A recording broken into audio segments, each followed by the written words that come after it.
আপনি আপনার রুটিন যতক্ষণ পর্যন্ত পরকালমুখী না করবেন আপনার ইহকাল সুন্দর হবে না। আপনারা আমরা মনে করি কি এটা কবর থেকে শুরু হবে, না, কবর থেকে না। আপনি এই ধরতি থেকে আপনি এক বিন্দু নাড়াচাড়া করতে পারবেন না যদি আপনি হারাম, অশ্লীল এই কাজগুলা, আল্লাহ রসুল থেকে দূর এই কাজগুলা যদি আপনার জীবনে থাকে, আপনি এই জমিন থেকে ভোগ করা বাদে 1 ইঞ্চি সামনের দিকে যেতে পারবেন। আপনাকে এখানে ভোগ করতেই হবে। আমাদের ভোগ আমরা কিভাবে ভোগ করছি এখন আপনারা চিন্তা করে দেখেন। আর সামগ্রিক জীবনে ভোগান্তি আছে কিনা? আমরা প্রত্যেকে সামগ্রিকভাবে একটা অরাজকপূর্ণ পরিস্থিতিতে পড়ে গেছি। আমরা ঘরের জ্বালা, এটার জ্বালা, এটার জ্বালা, আপনি হিসাব করতে থাকেন।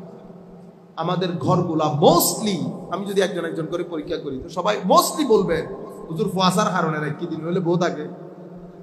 এই যে ঘরগুলা এরকম অরাজকপূর্ণ পরিস্থিতি কেন হয়েছে? প্রত্যেক ব্যক্তি যদি জিজ্ঞেস করেন বলবে ছেলেদের কারণ, ভাগ্য ভালো বাচ্চা হয়ে গেছে। কারণ আমরা অনেক মানুষ এর এই সমস্যা, ওর ওই সমস্যা, যাকে জিজ্ঞেস করি কথায় ভাগ্য ভালো হুজুর বাচ্চা হয়ে গেছে, নাইলে অনেক আগে বিদায় করে দিতে হবে।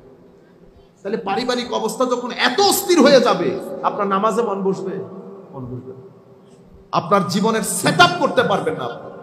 সেই কারণে ভিতরে যদি শান্তি না থাকে আপনি তো ইবাদতও করতে পারবেন না।